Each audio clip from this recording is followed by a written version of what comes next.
Hello everyone. Again, welcome to another video tutorial in mathematics. Today we will learn how to solve system of linear inequalities in two variables, or finding the solution set of a system of linear inequalities in two variables. So pag sinabi nating system of linear inequalities in two variables, this is composed, or it contains two or more linear inequalities in two variables. Ito ay dalawa or mahigit, no? Kapag pinagsama natin yung dalawa o mahigit na linear inequalities in two variables, ang tawag natin sa kanila ay system of linear inequalities in two variables. Okay? So our topic, again, the solution set of the system of linear inequalities in two variables. So our objectives, first, we will define what is system of linear inequalities in two variables. Number two, to determine the solution or solutions of the system of linear inequalities in two variables. May dalawang uri kasi yan. Depende kung ano yung given. Paano mo ma-identify yung solution set kapag given lang yung linear inequalities o kaya yung system of linear inequalities. And yung isa ay paano mo ma-determine yung solution or solutions ng system of linear inequalities into variables given yung graph. So yan yung pag-aaralan natin ngayon. Okay? So let's take the first example. Is 1, 3 a solution of the system y is greater than or equal to x plus 1 and x minus y is less than or equal to 5? So, tinatanong tayo, no? Kung ito bang ordered pair na ito is a solution, no? Tandaan natin, pag sinabi nating linear inequalities, it has many solutions. Okay? Hindi lang isang ordered pair, hindi lang dalawang ordered pair, marami, no? So, ganun din yung system. Now, we are asked if this ordered pair is one of our solution set. So, hindi given yung graph. How will you determine? How will you answer the question? So, by computing, we will substitute the value of x by 1 and y by 3. So, these are the two inequalities. So, let us replace y by 3 greater than or equal to, let us replace x by 1 plus 1. Okay? So, mapapansin nyo, pinalitan natin yung y ng 3. Dito yan nanggaling sa ordered pair natin. And then x by 1. Then, let us compute. Bring down 3 is greater than or equal to 1 plus 1 equals 2. So, you have to find out, check natin, let us examine if our mathematical expression becomes true. Sabi nga natin, an ordered pair is said to be a solution of that inequality if it will satisfy the given inequality. So kapag sinabi nating system, dapat this ordered pair will satisfy both.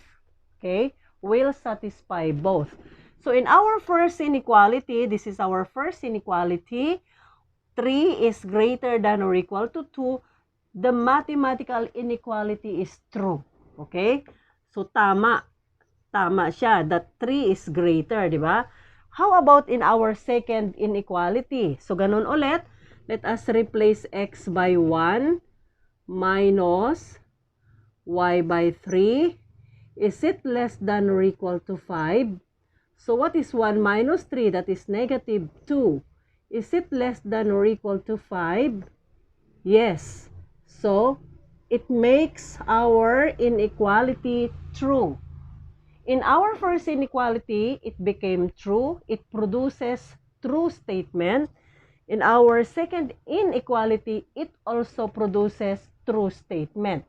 Therefore, this ordered pair is a solution of the system. Okay?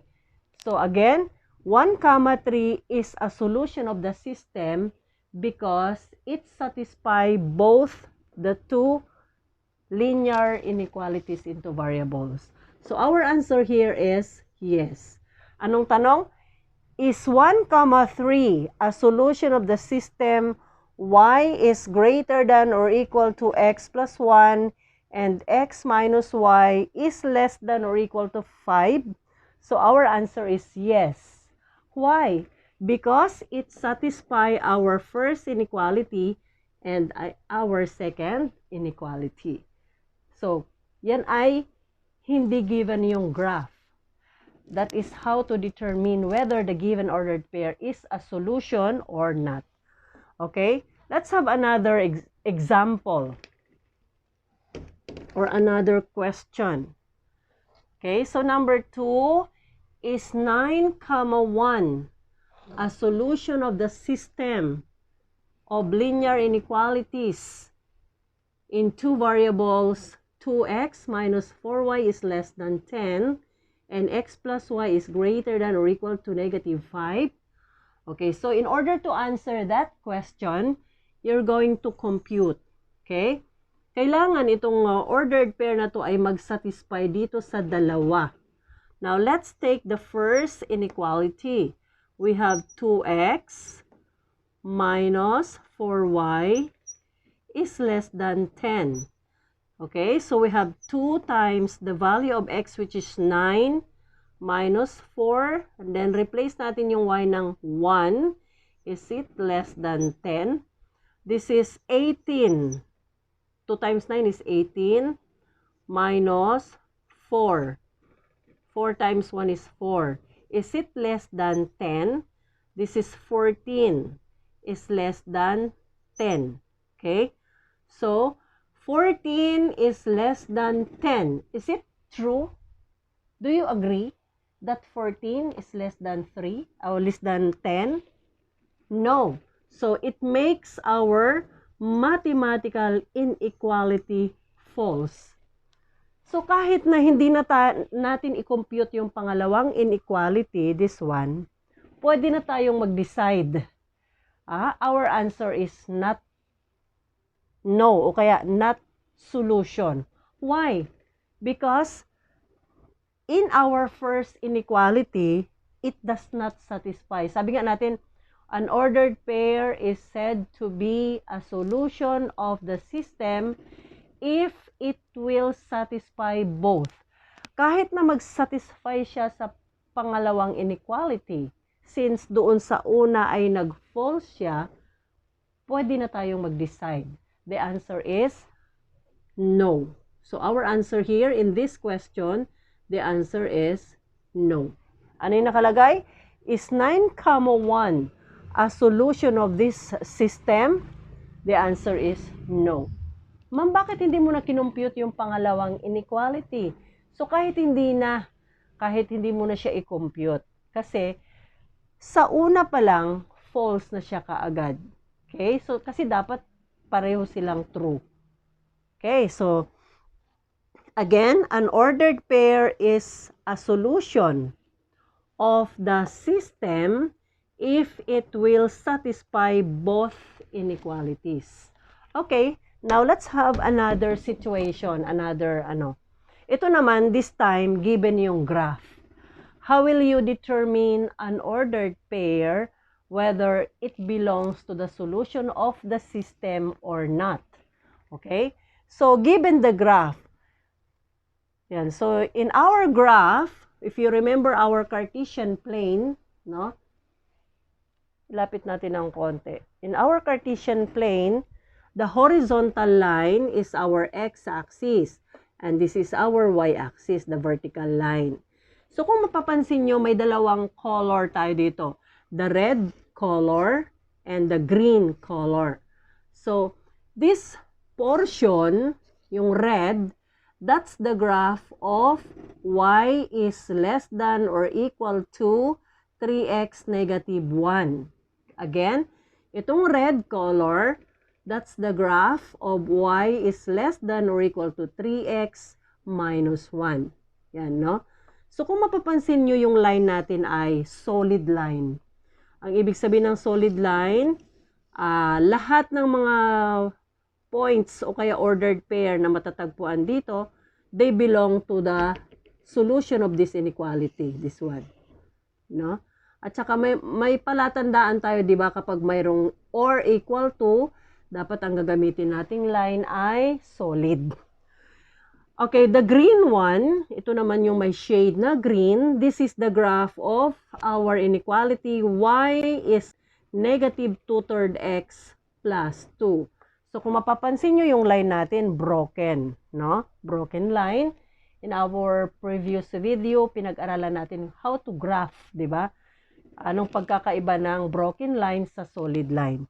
So, broken line, ibig sabihin, kung meron man tayong mga ordered pair na makikita rito sa broken line, they do not belong to the solution of that inequality.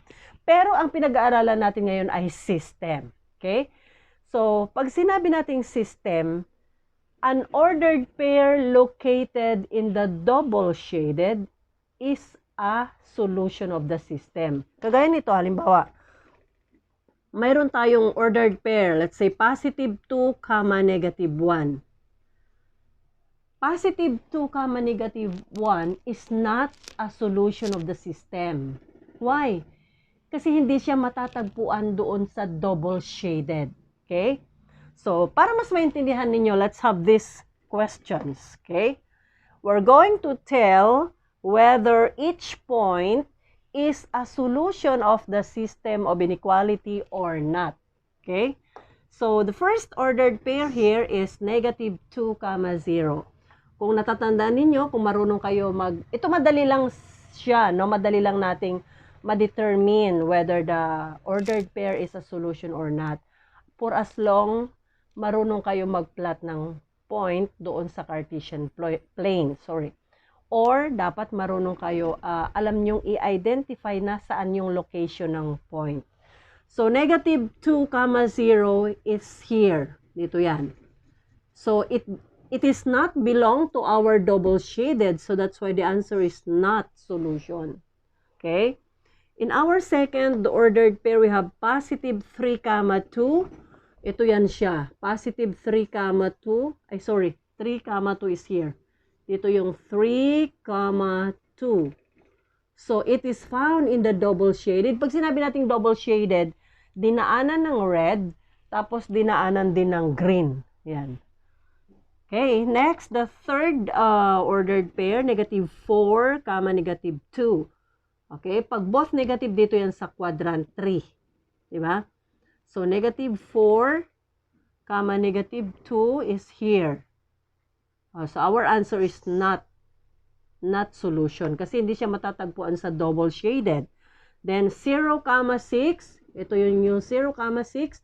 The answer is not pa rin. No? Nandun lang siya sa red pero hindi siya kasama sa double shaded. Then, number 5 is 0, 0. It's here. Nasa origin siya. The answer is not solution. Madali lang kapag given yung graph. Tandaan natin ha. Paano natin ma-identify kung siya ba ay solution ng system? Dapat matatagpuan siya sa double shaded region of the graph. Okay? So, ngayong araw ang napag-aralan natin ay how to determine the solution of the system given the inequality at saka given the graph. So, I hope na may naitulong ako sa inyong kaalaman pagdating sa system of linear inequalities. Thank you for watching.